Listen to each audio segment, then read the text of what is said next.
اعوذ باللہ من الشیطان الرجیم بسم اللہ الرحمن الرحیم السلام علیکم۔ اس زندگی سے میں نے ایک چیز سیکھی ہے، آپ لوگوں سے شیئر کرنا چاہوں گا۔ آپ نے اکثر دیکھا ہوگا اپنی زندگی میں کہ کوئی شخص اگر غلطی کرتا ہے اور آپ اسے معاف کر دیتے ہیں تو ایک بار ایسا کرتے ہیں، دوسری بار اس کی غلطیوں کو معاف کرتے ہیں، تیسری بار کرتے ہیں، بار بار جب ایک شخص کی آپ غلطیاں معاف کرتے ہیں تو وہ شخص غلطی کرنا اپنا حق سمجھ لیتا ہے اور وہ آپ کو باقاعدہ حقیر سمجھنے لگتا ہے اور اس کا ایک مائنڈ سیٹ بن جاتا ہے کہ یہ ایک غلام ذہن کا انسان ہے اور یہ کچھ نہیں کر سکتا، میں اس کی ضرورت ہوں، میں اس کی مجبوری ہوں۔ اس طرح سے لوگ آپ کا مس یوز کرتے ہیں، لوگ آپ کو لیٹ ڈاؤن کرتے ہیں، لوگ آپ کو ڈیگریڈ کرتے ہیں، جن لوگوں کے لیے آپ قربانیاں دیتے ہیں اور آپ سوچ سمجھ کے لوگوں کی غلطیاں معاف کرتے ہیں۔ اور وہ لوگ بھی یہ چیز یاد رکھیں کہ جب آپ کی کوئی غلطی بار بار معاف کر رہا ہے تو اس کے پیچھے کوئی ریزن ہوتی ہے۔ آپ اگلے انسان کو اس حد تک نہ پش کریں کہ اس کا اینڈ ہو جائے، آپ اگلے انسان کو اس حد تک مت لے کر جائیں کہ اگلے آدمی کی ہمت جواب دے جائے، اس کی برداشت کا پیمانہ لبریز ہو جائے۔ اس لیے آپ لوگ بھی یہ خیال کیا کریں کہ جب آپ کو کوئی انسان آپ کو لگ رہا ہو کہ یار یہ میں صحیح ہوں اور یہ مجھے جان بوجھ کے غلط سمجھ رہا ہے اور بار بار غلط سمجھ رہا ہے، میرے کلیریفیکیشنز دینے پر بھی وہ انسان سننے کے لیے تیار نہیں ہے کہ میں ٹھیک ہوں یا میرا موقف ٹھیک ہے، تو پھر یہ سمجھ جائیں کہ اگلا آدمی آپ کی بات سننا نہیں چاہتا۔ وہ سمجھتا سب ہے لیکن آپ کی بات سننا نہیں چاہتا۔ جو انسان آپ کی بات سننا نہیں چاہتا وہ اسے کوئی فرق نہیں پڑتا کہ آپ جو مرضی کہتے رہیں، آپ اپنا سر پٹکتے رہیں دیوار میں، آپ قسمیں کھائیں، آپ کچھ بھی کریں، ایک آدمی کی آپ نے عادت بنائی ہے، آپ نے بار بار اسے چانسز دے کر اسے یہ عادت ڈالی ہے کہ بھائی تم جب بھی غلطی کرو گے یا تم جب بھی کوئی مسٹیک کرو گے تم اس کا ملبہ میرے اوپر ڈال سکتے ہو۔ یہ آپ نے اس کو اس قابل کیا ہے تو اب رونے کی ضرورت نہیں ہے۔ اب آپ برداشت کریں، یا تو جیسے چل رہے ہیں ویسے چلیں یا پھر سٹینڈ لے لیں۔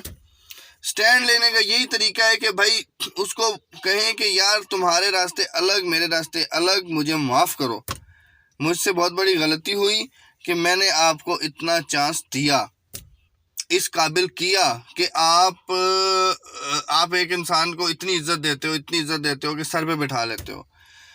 پھر اس کے بعد جب وہ آپ کے بال نوچتا ہے تو پھر آپ کو تکلیف ہوتی ہے۔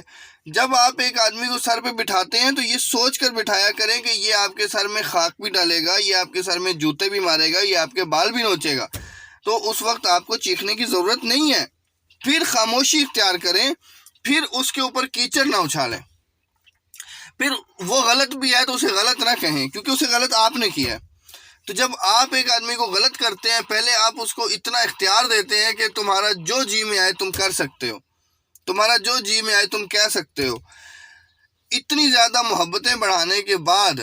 جب آپ ایک شخص کو اٹھا کے سر سے نیچے زمین پہ پٹکتے ہیں تو تکلیف اسے بھی ہوتی ہے۔ اتنا بڑا دل اس کو آپ نے دیا ہے،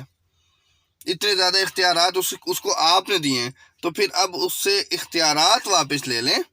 لیکن اس کو گندا نہ کریں، اسے بے عزت نہ کریں، اس کے ساتھ مقابلے بازی نہ کریں، اس کے ساتھ آپ کا مقابلہ بنتا نہیں ہے۔ کہ جس انسان کو آپ نے سال، 2 سال، 6 ماہ، 4 ماہ عزت دی ہے، اسے سر پہ بٹھایا ہے، اس کی لوگوں کے آگے تعریفیں کی ہیں، تو اب آپ کس منہ سے کہیں گے کہ وہ غلط ہے؟ وہ تو بالکل ٹھیک ہے، غلط تو آپ تھے،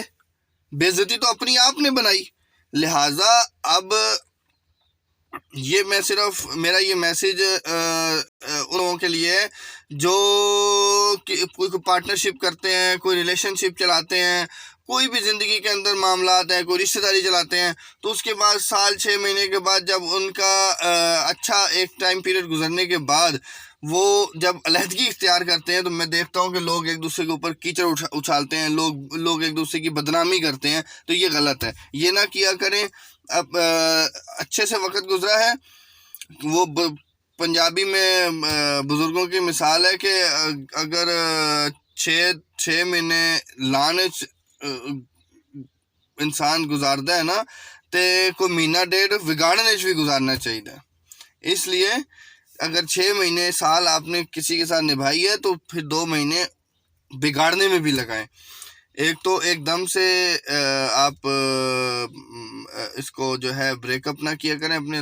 ریلیشن شپس کو، اپنی دوستیوں کو، اپنی پارٹنرشپس کو ٹائم دیا کریں، ٹائم دینے سے یہ ہوتا ہے، دیکھیں طلاق کا بھی ایک طریقہ ہے، طلاق کا بھی طریقہ اس لیے رکھا ہوا ہے کہ ایک طلاق دیں، اس کے بعد اتنا ٹائم پیریڈ دیں، اس کے اندر آپ کا پیچ اپ ہو جاتا ہے تو پیچ اپ کر لیں، نہیں تو پھر دوسری دیں، پھر اس کو اتنا ٹائم پیریڈ دیں، پھر پیچ اپ ہو سکتا ہے تو پیچ اپ کر لیں، ادروائز پھر آپ اتنے ٹائم کے بعد تیسری دیں۔ تو طریقہ کار ہوتا ہے اسٹیپ وائز، جب آپ ایک ریلیشن شپ کھڑا کرتے ہیں یا ایک بلڈنگ کھڑی کرتے ہیں تو اس کو آپ اسٹیپ وائز کھڑا کرتے ہیں، تو جب آپ گرانے پہ آتے ہیں تو آپ ایک دم سے ڈیمالش کر دیتے ہیں ہر چیز، ایسا نہ کیا کریں، آرام سے لوگوں کو دیکھیں، لوگوں کے ساتھ ٹائم گزاریں، اور سب سے مین چیز یہ ہے کہ جب آپ کسی کے ساتھ ایک ڈیل کر لیتے ہیں، ڈیل سے مراد یہ ہے کہ کسی کے ساتھ بھی آپ کی پارٹنرشپ سائن ہو جاتی ہے، کسی کے ساتھ آپ کا ریلیشن شپ سائن ہو جاتا ہے، کسی کے ساتھ آپ کی کمٹمنٹ ہو جاتی ہے، تو پھر اس انسان کے بارے میں کسی کی کہی ہوئی بات پر عمل نہ کریں، کبھی بھی اس آدمی کی بات پہ منوان عمل نہ کریں، ویٹ کریں، اور ویٹ کرنے سے یہ ہوتا ہے کہ آپ کو اصل حقیقت کا پتہ چل جاتا ہے۔ ویٹ کریں، سنیں، سب کی سنیں، فیصلہ اپنے دل سے اور اپنے دماغ سے سوچ کے کریں۔ اللہ حافظ۔